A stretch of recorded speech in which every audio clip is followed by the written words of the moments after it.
Halo semuanya, terima kasih sudah mau mampir ke channelnya Om Brewok Story. Semoga kalian sehat selalu dan diberikan rezeki yang berkah ya. Kali ini Om akan membawakan alur cerita film India yang berjudul Ek Paheli Lela. Diucapkannya Paheli ya, bukan Pel-ai. Film ini menceritakan tentang reinkarnasi seorang cewek gemoy yang ingin membalaskan dendam kematiannya.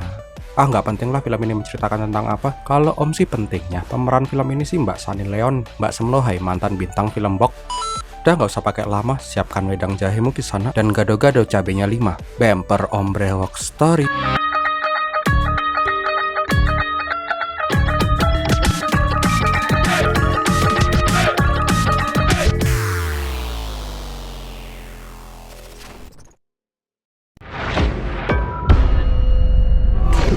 Awal kisah diperlihatkan sejumlah arkeolog sedang mengecek sebuah bangunan kuno. Arkeolog itu bilang, bila patung itu berusia lebih dari 500 tahun, tetapi bila patung yang menempel di dinding itu diambil, susunannya akan hancur dan menjadi tidak berharga. Para arkeolog Inggris itu pengen patungnya lebih langka, yaitu patung yang dibuat oleh Bairo, seorang seniman dan master pembuat patung dari masa lalu. Tak lama diperlihatkan seorang om brewokan yang kumisnya japlang, pemilik tempat kuno itu yang bernama Vikram. Anak buahnya bilang kalau arkeolog Inggris itu pengen patung mahakarya Bairo dan akan membelinya dengan harga yang tinggi. Kalau yang lain mereka nggak mau. Di sini Vikram berjanji akan menemukan patung mahakarya dari mbah buyutnya itu. Di Delhi diperlihatkan mas-mas band yang baru aja pindah studio. Mereka adalah band sekaligus komposer India yang mulai go internasional. Intinya setelah udah beres-beres di studio baru, Karan yang sekarang tinggal di studio itu mendapatkan mimpi buruk, seolah-olah dia sedang ikut jatilan dan main pecut-pecutan. Di tempat lain, tepatnya di London, diperlihatkan sebuah perform dari supermodel London yang bernama Mira. Gak lama keluar mbak-mbak yang bempernya kelewatan overload yang langsung joget-joget. Lihat penampilan gedal-gendul Mbak Mira, Andi dan Radhika merasa tertarik. Setelah itu Radhika menemui Mira untuk mengajaknya bekerja sama untuk menjadi brand ambassador agensinya. Nah di sini akhirnya Mira dan Raj sepakat untuk menjalin kerjasama. Setelah minum-minum untuk merayakan kerjasama mereka, Raj menelpon kakaknya, yang mana itu adalah Karan. Ternyata lagu yang dibuat joget-joget Mbak Mira tadi, itu adalah lagu yang dibuat oleh Karan. Beberapa hari kemudian, Mira akhirnya melakukan photoshoot untuk agensinya Radhika. Setelah Om puas lihat Subali, susu Sakbal Voli, Mira hendak ganti baju di belakang. Pas dia lagi pengen ganti baju, tiba-tiba mati lampu. Nah pas mati lampu itulah, Mira terlihat panik dan terus meminta tolong, seolah-olah dia sedang diserang oleh seseorang. Nggak lama, Raj menemukan Mira yang sudah rebahan karena pingsan. Di rumah sakit, barulah Raj mengetahui bila Mira itu memiliki klaustrofobik atau ketakutan terhadap ruangan gelap dan sempit. Itulah mengapa Mira selalu meminum obat penenang setiap saat. Sepulang dari rumah sakit, Mira baru deh curhat sama Red kalau dia tuh klaustrofobik karena dulu dia pernah mengalami kecelakaan pesawat. Kedua orang tuanya mati dalam kecelakaan itu. Hanya dia dan satu orang pramugari yang selamat. Itulah mengapa dia tidak ingin kembali ke India dan menetap di London. Gak lama Mas Andi yang kayaknya tulang lunak menelpon Mira. Andi mengatakan bahwa dirinya baru aja menaikkan kontrak jutaan pound sterling untuk proyek pembuatan video klip di India. Tetapi di sini Mira sama sekali tidak senang dengan hal itu. Dia pun akhirnya menolak proyek dari Andi. Sore harinya baru deh Andi dikasih tahu sama Red kalau Mira itu takut naik pesawat. Di sini Red sama Andi galau parah karena kontraknya udah terlanjur disepakati. Kalau mereka membatalkannya, mereka bisa kena penalti. Intinya mereka harus menemukan cara agar Mira mau diajak ke India. Di tempat lain di studionya Karan diperlihatkan Karan dan teman-temannya lagi kongko bareng. Nggak sengaja salah satu temannya yang mau ngambil minum menemukan benda aneh di bawah kulkas. Sekilas tuh benda kayak cabai rawit bekas gorengan dan jeruk nipis. Tetapi teman-temannya bilang kalau itu adalah jimat. Baru tahu Om kalau cabai rawit bisa jadiin jimat. Nah malam harinya kembali lagi, pas Karan lagi bobo, dia ngimpi jatilan lagi. Tetapi kali ini ngimpinya beneran. Di punggungnya terlihat luka seperti habis dipecutin. Tetapi pas dia kembali menoleh, tuh bekas pecutan udah hilang entah kemana. Karena nggak bisa bobok lagi, Karan berniat ngadem sambil dengerin lagunya Noah. Tetapi pas lagi asik-asik dengerin Ariel nyanyi, dia kembali dejavu yang membuatnya langsung migrain. Kita kembali ke Merah, si bintang film 3GP. Di sini terlihat Raj mengajak Merah untuk party dan membuat Merah mabuk ciu bekonang. Tak lama mereka menuju airport. Nah ketika melihat pesawat, Merah yang lagi kolong parah menanyakan, "Raj, ini pesawat kan? Ngapain ada pesawat di sini?" Di sini Raj bilang, "Itu bukan pesawat bu, itu cuman restoran yang bentuknya kayak motor mabur." Jelas saja Merah yang lagi tepar abis, gak sadar kalau ternyata itu adalah pesawat beneran. Di atas pesawat, Merah juga dikasih CTM biar dia bisa bubuk manis. Singkat cerita mereka sampai di India. Nah ketika merasa ditipu demi kontrak, Merah ngamuk-ngamuk dong. Di sini Raj memohon kepada Merah. Dia berjanji setelah pekerjaannya selesai, dia akan mengantar Merah kembali ke London gak naik pesawat. Nanti kita naik onta, terus kita naik lumba-lumba. Dah dong, jangan ngambek lagi. Tak lama mereka langsung menuju tempat syuting, tetapi di tengah jalan mereka berhenti dulu untuk beli cemilan di tengah gurun pasir. Di sini tak sengaja Merah melihat cewek-cewek lokal di sana lagi mainan permainan tradisional, dan langsung aja Merah yang tadinya ngambek malah ikutan main sama tuh mbak-mbak akamsi. Kampretnya, karena Merah lagi asik main, semua orang sekarang malah jadi nungguin tuh Mbak Merah. Setelah puas main-main, Merah langsung berubah dan mengaku senang bisa pulang lagi ke India. Oh jebule, ngambeknya cuma sebatas pengen main sama mbak-mbak akamsi. Malam harinya, Reds menelpon kakaknya Karan. Tetapi di sini Karan malah berantem, yang mana membuatnya digaplok sama botol dan harus dibawa ke rumah sakit. Tak lama di rumah sakit, Karan kembali mengalami deja vu lagi, yang kembali membuatnya migrain. Tetapi kali ini, Karan memanggil nama Layla berkali-kali. Pas sampai di rumah, Yadi menanyakan, siapa itu Layla? Karan mengatakan dia juga nggak tahu, cuman belakangan ini dia sering mimpi aneh. Keesokan harinya, Yadi menyarankan mengundang dukun untuk mengusir roh jahat di rumah itu. Setelah prosesi, tuh dukun bilang kalau nggak ada hantu di rumah itu. Tetapi karena Karan selalu mimpi aneh-aneh, dia menyarankannya untuk menemui gurunya. Siapa tahu biangnya dukun bisa tahu kenapa Karan selalu mimpi aneh. Di tempat lain, akhirnya syuting video klip Merah pun dilakukan. Kita sejenak melihat pemandangan gunungnya Merah. Gunung pasir maksudnya Om, gunung pasir. Setelah Om Gumoh liatin gunung terus, terlihat mas-mas yang pakai mobil jeep langsung marah-marah. Mas-mas itu bilang siapa yang mengizinkan mereka untuk masuk ke wilayah ini, karena ini adalah wilayah kawasan pribadi milik Pangeran Rajasthan. Gak lama datang lagi mas-mas yang naik kuda. Ternyata itu adalah Pangeran Rajasthan yang dimaksud. Tetapi pas pangeran itu melihat Mbak Merah yang memel, dia mengizinkan proses syuting itu. Gak cuman itu, malam harinya pangeran itu pun mengundang Merah dan rombongan untuk mampir ke istananya. Mereka langsung disambut oleh kepala pelayan, Mansing, yang mengantarkan mereka masuk ke dalam istana.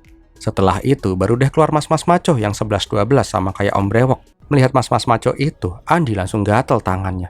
Duh, tahu aja nih Bandeng Presto kalau ada cowok cakep. Singkat cerita, akhirnya mereka semua dijamu makan malam dan pesta di istana itu. Tetapi sebenarnya, itu adalah cara Ranveer untuk kenalan dengan Mira. Mantep ya, namanya pangeran tuh kenalannya udah nggak pakai sweet-sweet di jalan, tapi langsung bawa ke istana. Nah, pas Ranveer lagi mojok sama Merah, Raj dan Andi yang takjub dengan istana itu memiliki ide agar mereka bisa syuting di istana itu. Pas mau pulang, Andi dan Raj meminta Merah untuk membujuk Ranveer agar bisa mengizinkan proses syuting di sana. Nah, karena udah terkintil-kintil dengan Merah, Ranveer mah oke-oke aja. Singkat cerita, syuting pun dilakukan di istana itu. Tetapi pas syuting itu, pandangan Ranveer nggak bisa lepas dari Merah. Dan sebaliknya, Merah juga kayak mulai kesengsem sama tuh kumisnya Ranveer. Mulai saat itu, mereka akhirnya semakin dekat, mepet.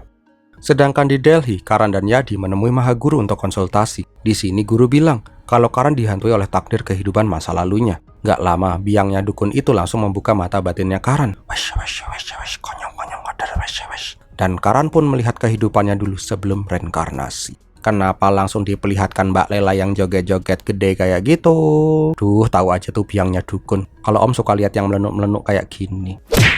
Gak lama Lela ngegepin Sarafan yang lagi ngintip. Ternyata Sarafan ini adalah pacarnya Lela. Di sini Lela yang udah lama pacaran dengan Sarafan pengen Sarafan segera menikahinya. Masa diajak jalan terus tapi nggak dilamar-lamar? Apa kata tetangga? Mana kalau jemputnya di depan gang lagi? Nah di sini Sarafan galau. Dia sih pengen nikahin Lela, tetapi dia bokek berat. Dia cuman pengangguran yang rokok aja masih minta orang tuanya. Lela berkata, "Gak apa-apa kamu miskin. Aku mau menerima kamu apa adanya." Coba Mbak Lela hidup di zaman sekarang. No money, no honey. Gak lama datang seorang om-om yang bernama Bairo, sang master seniman patung. Terlihat dia sangat dipuja-puja di desa itu. Setelah itu, Lela dan warga kampung langsung joget-joget untuk menjamu Bairo.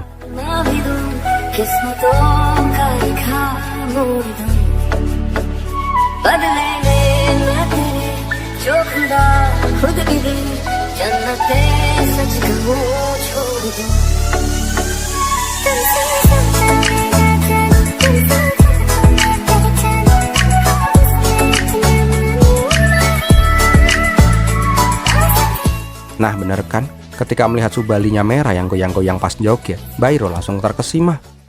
Keesokan harinya terlihat Bairo yang mengajar memahat kepada murid-muridnya. Tak lama salah satu muridnya, yaitu adalah Sarafan, menunjukkan patung yang dia buat. Di sini Bairo yang tergila-gila dengan Layla meminta bantuan Sarafan untuk mengajak Lela ke tempatnya. Dia berencana akan membuat patung Layla. Mendengar itu, Sarafan jelas saja kaget dong. Master patung sekelas Bairo akan membuat patung dari pacarnya. Sedangkan ratu yang request dibuatin patung aja nggak dibikin-bikinin sampai sekarang. Karena seneng, Sarafan langsung mengabari Layla yang lagi nyuci guci sambil jongkok. Awalnya Layla nggak mau dijadiin fantasinya Bairo, tetapi Saravan terus memohon dan berjanji akan selalu menemani Layla pas lagi dijadiin patung. Dan mereka pun lari-lari di tepi danau dan gituan di padang pasir.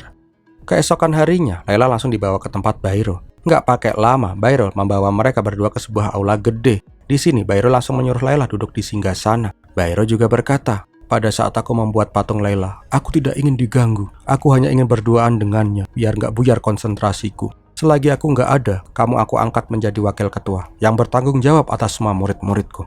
Jelas saja Saravan seneng banget dong, karena dengan diangkatnya menjadi wakil ketua, maka impiannya untuk melamar Layla pun bisa terwujud.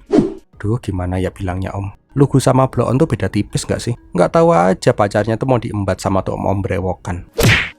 Setelah Saravan pergi, nah kan bener, Layla langsung digrip sama tuh om bangkotan. Dan akhirnya Bairo pun melakukan proses pembuatan patung Layla selama berhari-hari. Bahkan dia juga menyuruh Layla pakai kutang pilihannya.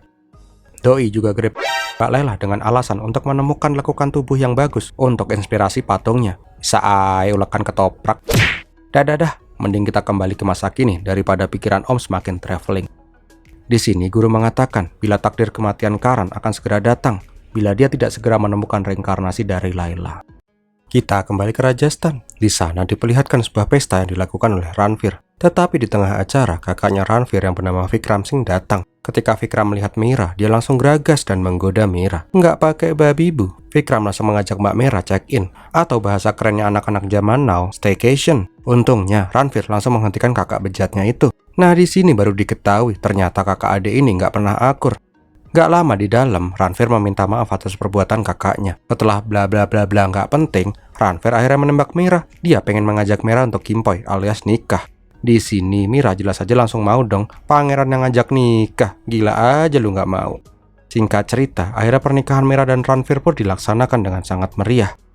Tetapi belum juga sempat honeymoon, Ranveer harus dibuat gedek sama kakaknya itu. Vikram mengklaim secara sepihak Bairo Varanjana yang seharusnya menjadi warisannya Ranveer. Bairo Varanjana itu apa sih om? Itu tuh loh, tempat Bairo dulu mengajar dan membuat patung. Jadi Vikram dan Ranveer itu adalah keturunan dari Bairo yang dulu grepe-grepe Mbak Layla itu loh. Paham kan? Paham om. Sebenarnya Ranveer berencana menyerahkan situs sejarah itu ke pemerintah agar terurus. Tetapi Vikram menginginkan menjual semua benda-benda antik itu ke pihak asing biar cuan. Intinya Ranveer nggak mau bernegosiasi dengan kakaknya. Karena hal itulah Vikram berjanji akan mengambil Bairo Varanjana dengan cara apapun, walaupun dengan cara kekerasan. Kembali lagi ke Karan, karena udah tahu takdirnya, dia mulai mencari-cari bangunan yang terlihat di mimpinya. Setelah tanya-tanya Mbah Google, dia pun menemukan bangunan kuno yang dia cari ada di Rajasthan. Karan juga tanpa sadar membuat sketsa patung buatan Bairo. Singkat cerita, Karan sampai di Rajasthan. Dia langsung meminta supir taksi untuk mengantarkannya ke Bairo Varanjana. Supir taksi bilang untuk hati-hati kalau mau ke sana, karena sedang terjadi huru-hara antara kakak adik Vikram dan Ranveer Singh. Sesampainya di sana, Karan langsung dejavu kembali. Dan dia kembali melihat masa lalu. Setelah Bairo selesai membuat patungnya, Layla langsung mengajak Saravan untuk melihatnya. Di sini Saravan gak berani, karena rencananya Bairo akan memamerkannya besok kepada warga desa. Tetapi Layla mengatakan, aku mau dijadiin fantasi om-om mesum itu karena dirimu. Jadi aku mau kamu jadi yang pertama melihat patung itu. Sialnya dari kejauhan, Bairo melihat kemesraan pasangan sejoli ini. Dia langsung menarik Layla dan langsung gaplokin Saravan. Bairo berkata, Layla adalah milikku. Patungnya, jiwanya, tokek, tubuhnya maksudnya. Semua adalah milikku. Nah pas mau gaplokin Saravan lagi, Layla menghentikan om-om gak ngotak itu dan membalas pukulannya. Layla berkata, dasar om gak punya akhlak, lihat umur om, istighfar. Saravan ini adalah calon suamiku, enak aja mau digaplokin. Nah pas mereka mau pergi, gak tahu dari mana tuh Bairo dapat cambuk. Dia langsung nyambukin Saravan. Layla yang gak terima pacarnya digebukin, langsung mengambil palu di sana dan langsung mencoba membantu Saravan. Tetapi sialnya, karena kalah level, palu itu malah berhasil direbut dan Bairo langsung numbuk tuh Saravan. Nggak cuman itu, Bairo juga memperlihatkan patung yang dia buat. Dia berkata, separuh nafasku terbang bersama dirimu. Kau hancurkan diriku bila kau tinggalkan aku. Kau dewiku. Kembalilah padaku, bawa separuh nafasmu. Kaulah dewiku. Salahkah aku bila aku bukanlah seperti aku yang dahulu? Karena didendangin syair dari Dewa 19 juga nggak mempan, akhirnya Bairo malah melempar Layla ke jurang. Dan Saravan pun juga meninggal saat itu. Karan yang melihat masa lalu itu langsung menangis. Tetapi nggak lama dia malah ditangkap sama mas-mas yang pakai turban dan langsung diseret ke depannya Vikram. Di sini Vikram yang nggak mau ada orang asing masuk ke tempatnya langsung gaplokin Karan. Tetapi pas ditanyain ngapain di sana, Karan malah bilang kalau dia tuh temannya Ranveer Singh.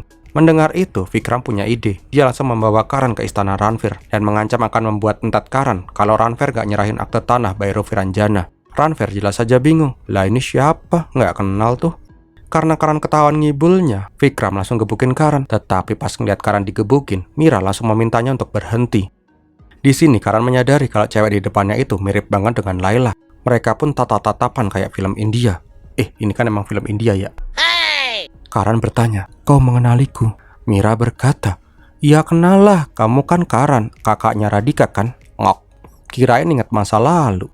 Di dalam, Ranveer menanyakan, ngapain datang ke Bhairav Viranjana. Karan yang gak mungkin bilang jujur, akhirnya ngibul kalau dia lagi cari inspirasi buat musiknya. Setelah Ranveer pergi, Karan kembali menanyakan kepada Mira, "Kamu ingat aku gak sih?" Tetapi Mira emang gak ingat apa-apa, karena itu juga baru pertama kali mereka bertemu. Malam harinya, Karan bingung gimana menjelaskan semuanya kepada Mira. Dia pun nekat mengendap-endap untuk masuk ke kamarnya Mira. Tetapi bangkeknya, pas mau buka tuh pintu, tiba-tiba Mansingh udah ada di sana. Karan jelas saja langsung jiper dong, dan dia berusaha untuk menjelaskan. Kampretnya, penjaga bilang kalau Mansingh itu emang sering kelayapan kalau lagi pas bobo. Oh, tidur jalan. Pagi harinya, Karan kembali bermimpi main jatilan lagi. Dan kembali lagi, di punggungnya terlihat merah-merah seperti habis kerokan. Tapi yang ngerokin geblek banget. Nah, kali ini berbeda. Karan bisa melihat bekas kerokan di punggungnya. Karena udah gak tahan lagi mimpi dicampukin terus, Karan akhirnya berniat memberitahu niat kedatangannya ke sini. Pas mau bilang kalau dia dan Mira itu adalah cinta sejati di kehidupan yang lalu, tiba-tiba Ranveer datang. Gak jadi deh ceritanya. Gak lama, Mansingh juga datang dan membisikkan sesuatu kepada Ranveer. Bos. Karan langsung jiper dong. Dia kira Mansingh ngasih tahu kalau semalam doi ke Gap mau masuk ke kamarnya Mira. Tetapi Mansingh cuma bilang kalau nanti malam ada acara pemujaan dewa dan mengundang Karan untuk datang ke pemujaan itu. Malam harinya pemujaan dewa matahari pun dilaksanakan. Ketika Ranveer sedang melakukan ritual, Karan melihat sosok Bhairav di tubuhnya Ranveer. Jelas aja Karan langsung menarik Mira untuk mojok. Di sini akhirnya Karan menjelaskan semuanya tentang takdir mereka berdua. Bahkan dia menunjukkan sketsa lukisan patung yang dia buat. Di sini Mira langsung ngamuk dong. Siapa juga yang percaya kalau diceritain kayak gitu? Mira pun akhirnya mengusir Karan. Tetapi tanpa mereka sadari, sketsa yang dibuat Karan malah diambil oleh anak buahnya Vikram. Di sini Vikram seneng banget karena dia akhirnya menemukan petunjuk patung buatan moyangnya itu. Di istana terlihat Karan berkemas untuk pergi dari sana. Tetapi pas mau cabut, dia melihat Mira. Nggak pakai babi bu, dia langsung nyomot gitar dan bernyanyi. Di sini Mira langsung terkesima dengan nyanyian Karan.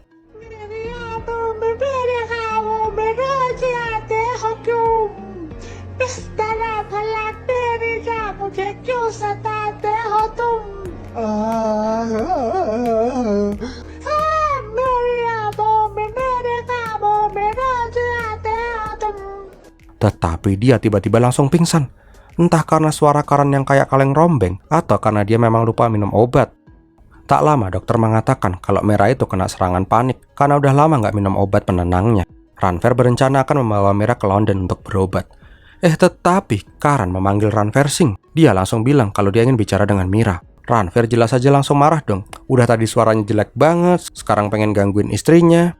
Seketika Ranveer langsung menodongkan pistolnya dan mengusir Karan. Tetapi dari belakang Ranveer langsung digaplok kayu. Dan di belakangnya udah ada Mira yang pandang-pandangan dengan Karan. Ternyata yang getok itu adalah Vikram. Nggak pakai lama, Vikram langsung membawa mereka berdua ke aula Bhairav. Di sini Vikram meminta Karan untuk menunjukkan di mana lokasi patung Layla. Pas di aula itu ternyata ingatan Mira pun keluar. Dia bisa melihat ingatan Layla. Di sini Mira langsung menunjukkan lokasi di mana patung itu. Melihat Vikram megang-megang tangannya Mira, Karan mengatakan bahwa patung Layla itu ada di balik tembok besar. Nggak pakai lama, Vikram langsung memerintahkan anak buahnya untuk membongkar tembok itu. Dan bener, di balik tembok itu ada patung mahakarya Bhairav, patung Layla. Nah di sini mereka bukannya kabur, Karan dan Mira malah menghampiri Vikram. Kaget, tiba-tiba tangannya Vikram tertancap pedang. Dan bak superhero, Ranveer udah berada di sana. Jeng. Di sini Ranveer juga langsung memplokoto para anak buahnya Vikram.